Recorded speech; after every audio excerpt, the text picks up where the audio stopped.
Iran's leadership is sending a very strong and defiant message to the United States and specifically, of course, to the Trump administration. You could see it here on this gigantic poster on Revolution Square in central Tehran. The message on this massive poster is, if you sow the wind, you will reap the whirlwind. Obviously meaning if the United States attacks Iran, Iran will retaliate in a massive way, which could, of course, lead to a major military confrontation between the United States and Iran. What is your response to Iran's leadership and the regime continuing to taunt you, threaten you, especially given over the weekend you said it's time for new leadership in Iran? Well, they shouldn't be doing it, but I've left notification. Anything ever happens, we're going to blow the whole country is going to get blown up. I would absolutely hit them so hard. But I have very firm instructions. Anything happens, they're going to wipe them off the face of this earth. Tidak ada yang bisa menandingi sifat narsistik dan arogansi Donald Trump. Manusia paling angkuh di muka bumi ini tiba-tiba sudah mau mendeklarasikan kemenangan perang atas Iran. Padahal militer Paman Sam belum menyentuh sejengkal pun wilayah kedaulatan negeri para mullah. Kesombongan Trump semakin membara karena berhasil mengajak NATO untuk mengepung Republik Islam Iran. Namun supremasi kekuatan militer AS dan keterlibatan NATO belum tentu bisa meruntuhkan Iran. Ada satu kartu as yang dipegang oleh Ayatollah Ali Khamenei untuk menghancurkan aliansi penjajah tersebut. Memangnya apa senjata rahasia Iran untuk mempertahankan negaranya dari invasi Paman Sam? Amerika Serikat dan NATO mengepung Iran. Donald Trump sekarang adalah orang yang paling tidak sabaran di muka bumi. Pria berambut pirang ini terus menghitung detik demi detik, menit demi menit, jam demi jam untuk melancarkan serangan ke Iran. Jika Trump bisa memutuskan sendiri invasi militer ke AS, ia bakal melakukannya sejak awal Januari 2026. Kenyataannya, Trump masih membutuhkan persetujuan Kongres AS untuk menghantam Iran. Ya, kamu tidak salah dengar. Trump yang mengklaim dirinya sebagai pahlawan perang ternyata tidak punya kekuasaan absolut. Kita flashback sebentar ke Juni 2025 saat AS pertama kali melancarkan serangan ke Iran. Invasi militer ini menyasar 3 situs nuklir terbesar negeri para mullah. Paman Sam mengklaim telah berhasil menghancurkan fasilitas nuklir Fordo, Natanz, dan Isfahan.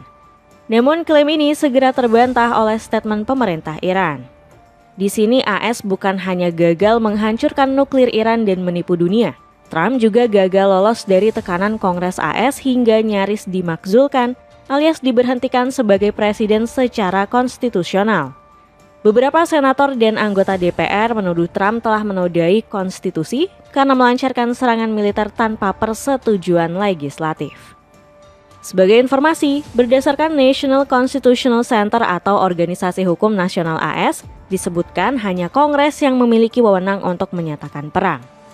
Lantas, jika Kongres alias DPR Amerika Serikat punya wewenang tertinggi untuk menentukan perang, di mana posisi dan otoritas Trump terkait masalah ini? Presiden sebagai panglima tertinggi militer atau Commander-in-Chief dapat mengarahkan pasukan tetapi terbatas pada situasi yang sangat spesifik, seperti serangan mendadak terhadap AS. Sampai di sini kita bisa mendapatkan informasi kalau Trump tak akan bisa seenaknya menyerang Iran. Namun bukan Donald Trump kalau tidak bersikap sombong dan merasa paling superior. Ya, meski keputusan final terkait serangan ke Iran berada di tangan Kongres, Trump tetap ngotot mendeklarasikan perang melawan negeri para mullah. Bahkan Presiden ke-47 Amerika Serikat ini ambisius ingin segera mengumumkan kemenangan.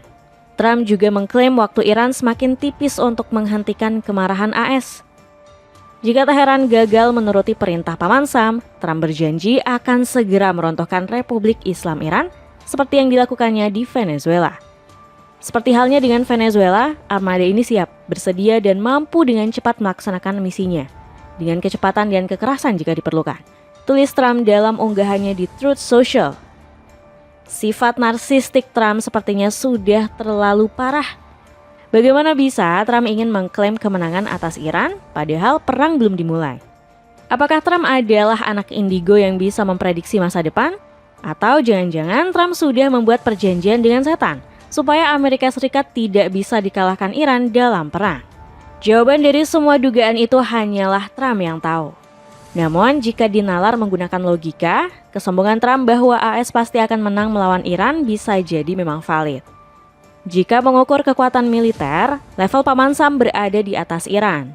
Negeri para mullah mungkin masuk dalam 10 besar armada tempur terkuat di dunia.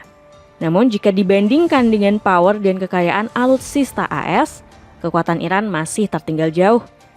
Dan itulah sifat menarik dari militer AS. Tidak peduli berapa banyak tentara, misil atau pesawat yang Anda miliki, jika mereka menginginkan sesuatu mereka bisa mengambilnya. Tidak perlu perhitungan atau negosiasi. Mereka bisa membunuh seluruh pemerintah Republik Islam, setiap jenderal, politisi, dan pemimpin dalam 24 jam. Meski begitu, Trump bukan presiden bodoh yang tidak mengetahui kekuatan lawannya. Walaupun AS unggul telak dalam kekuatan militer, Iran punya satu kartu as yang bisa menentukan jalannya perang. Hal tersebut adalah posisi strategis Teheran yang jauh dari pesisir. Jika AS ingin melumpuhkan Iran, maka mereka harus menggunakan operasi serangan amfibi. Modus operandi serangan ini sangat rumit dan kompleks, bahkan untuk militer Paman Sam sekalipun. Invasi amfibi harus dilakukan dengan cara pasukan diangkut melalui laut menggunakan kapal atau perahu untuk melakukan pendaratan dan serangan langsung di pantai musuh. Tujuan utamanya adalah mendirikan basis kekuatan di darat untuk menginvasi wilayah yang seringkali melibatkan kombinasi pasukan darat, laut, dan udara. Hal ini pernah dilakukan AS dan sekutu pada operasi D-Day di Normandia, Prancis selama Perang Dunia Kedua. Ketahanan Iran dari gempuran serangan udara dan laut sudah diprediksi oleh Israel. Sahabat setia Amerika Serikat ini menilai 2 operasi serangan itu tidak akan cukup. Pejabat senior Israel menyarankan pada AS untuk melancarkan invasi pasukan darat sebagai satu-satunya cara untuk menggulingkan kekuasaan Republik Islam Iran. Alhasil, AS kini mulai menghasut sekutu-sekutunya yang lain untuk menyerbu Iran. Propaganda Paman Sam ternyata berhasil menarik NATO untuk mengepung Iran. Jerman sebagai anggota NATO percaya diri Republik Islam Iran akan segera runtuh. Sebuah rezim yang hanya dapat mempertahankan kekuasaan melalui kekerasan dan teror terhadap penduduknya sendiri. Hari-harinya sudah dihitung, mungkin hanya beberapa minggu lagi. Tetapi rezim ini tidak memiliki legitimasi untuk memerintah negara ini. Imbuh Kanselir Friedrich Merz. NATO juga dikabarkan telah mengirim sejumlah pasukan ke Iran. Sejumlah pesawat tempur dari Inggris, Spanyol, Italia, dan Jerman tertangkap radar terbang melintasi langit Iran. Keterlibatan NATO menyerang Iran ini membuat mereka menjilat ludahnya sendiri. Padahal belum lama ini negara-negara NATO melawan AS dalam sengketa Greenland. Namun sekarang mereka kembali tunduk di bawah kaki Paman Sam, mengikuti komando Trump. Sekutu Iran semakin bertambah. Amerika Serikat dan NATO harusnya tidak boleh terlalu jumawa bisa mengalahkan Iran. Pasalnya, negeri para mullah juga mendapat bantuan dari sejumlah sekutunya. Dukungan yang paling mengejutkan datang dari negara-negara Timur Tengah. Qatar, Arab Saudi, dan Oman telah membujuk Trump untuk menghindari serangan terhadap Iran. Mereka tidak ingin Timur Tengah kembali menjadi arena perang gara-gara keserakahan dan arogansi Trump. Keterlibatan negara-negara Arab untuk menahan serangan AS ke Iran bukan hanya basa-basi diplomasi. Mereka benar-benar serius untuk melindungi Iran dari gempuran Paman Sam. Pemerintah Arab Saudi selaku sekutu terdekat AS di kawasan Teluk bahkan sudah mengeluarkan statement keras. Negeri minyak ini menyindir AS sebagai pengacau tatanan kedamaian di Timur Tengah. Sekarang saat kami berusaha menegakkan perdamaian dengan Iran dan meredakan ketegangan, Amerika Serikat secara sengaja menggagalkan proses tersebut. Mereka menginginkan perang. Amerika Serikat adalah kerajaan perang. Mereka tidak dapat bertahan tanpa konflik, tegas pemerintah Arab Saudi. Bantuan untuk Iran tidak hanya datang dari sekutu Timur Tengah. Rusia dan China juga terus memantau eskalasi konflik yang sedang dimainkan oleh Amerika Serikat. Mengutip laporan dari Al Jazeera Qatar, kedua negara tersebut bakal menggelar latihan militer bersama dengan Iran. Dalam beberapa hari ke depan, latihan militer laut Iran, Rusia, dan China akan digelar di Teluk Oman dan Samudra Hindia. Rusia dan China juga aktif mendesak AS untuk mengurungkan invasi militer ke Iran. Sebagaimana yang disampaikan oleh juru bicara Istana Kepresiden Rusia, Dmitry Peskov.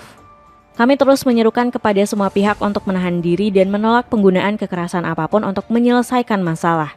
Jelas potensi negosiasi masih jauh dari berakhir.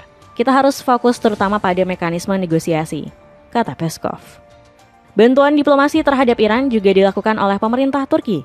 Menteri Luar Negeri Turki Hakan Fidan dan Menteri Luar Negeri Iran Abbas Araghchi menggelar pembicaraan melalui sambungan telepon untuk membahas upaya meredakan ketegangan di kawasan. Sebelumnya, Turki sempat bikin heboh dengan menangkap 6 terduga mata-mata Korps Garda Revolusi Islam Iran. Agen rahasia dari Angkatan Bersenjata Iran ini disebut sedang mengintai pangkalan militer AS. Mereka bergerak di sekitar pangkalan udara Incirlik di Provinsi Adana Selatan yang menjadi tempat pasukan AS bermarkas. Rompi keren dari Kangki ini punya desain keren yang skena banget. Cek linknya di bawah ini. Menunggu perintah jihad Ayatollah Ali Khamenei. Pergerakan mata-mata Korps Garda Revolusi Islam Iran di Turki menunjukkan satu hal. Iran siaga perang dengan langsung mendekati informasi musuh. Bukan mustahil dalam beberapa hari ke depan negeri para mullah juga akan mendeklarasikan perang pada Amerika Serikat. Sejauh ini, ancaman dari Donald Trump selalu dibalas keras oleh Iran. Republik Islam Iran tidak pernah gentar sedikit pun dengan gertakan Paman Sam. Mantan Menteri Pertahanan Iran sudah mengultimatum AS untuk jangan gegabah menyerang. Jika Trump dan Paman Sam berani memulai perang, Iran akan memberikan balasan yang lebih pedih. Setiap tindakan militer oleh AS dari lokasi manapun dan pada tingkat apapun akan dianggap sebagai awal dari sebuah perang. Kata Ali Shamkhani sebagaimana dikutip kantor berita pemerintah IRNA. Jika kalian mengira statement dari ex-petinggi pemerintah Iran ini hanya omon-omon, maka kalian salah besar. Republik Islam Iran benar-benar serius menghukum kesombongan AS kali ini. Buktinya militer Iran telah menambahkan 1.000 drone baru ke resimen tempurnya. Panglima militer Iran pun bersumpah akan memberikan respons dahsyat terhadap serangan apapun. Ini disampaikan setelah AS mengerahkan armada militernya ke perairan kawasan tersebut. Dikutip dari laporan media Reuters, drone-drone tersebut dibangun oleh spesialis militer dengan dukungan dari Kementerian Pertahanan. Hebatnya lagi, 1.000 drone baru ini dirancang berdasarkan ancaman baru dan pelajaran yang diidentifikasi Iran dari Perang 12 Hari melawan Israel pada Juni 2025. Pernyataan dari Komandan Angkatan Darat, Mayor Jenderal Amir Hatami, semakin menegaskan persiapan tempur Iran. Jenderal berusia 60 tahun ini menegaskan pasukannya akan membalas provokasi AS dengan pertempuran cepat dan responsif. Semua persiapan tempur Iran ini tinggal menunggu komando jihad dari Ayatollah Ali Khamenei. Ya, pemimpin tertinggi Republik Islam Iran tersebut akan menjadi kunci di perang kali ini. Jika Khamenei berhasil memobilisasi pasukan Iran dengan seruan jihadnya, AS harus waspada. Selama ini Trump selalu melihat sosok Khamenei sebagai penghalang untuk meruntuhkan Republik Islam Iran. Pemerintah Iran juga berhasil menghancurkan propaganda licik AS yang menyebut Khamenei bersembunyi di bunker. Trump dan Paman Sam sudah gagal menggulingkan kekuasaan Khamenei lewat demonstrasi. Kini mereka akan melakukannya lewat invasi militer langsung ke negeri para mullah. Celana boxer culture ini cuma 30 ribuan aja. Cek linknya di bawah ini. Dengan invasi militer Amerika Serikat yang sudah berada di depan pintu kekuasaan Iran, akankah Ayatollah Ali Khamenei memimpin negaranya berjihad melawan arogansi Donald Trump?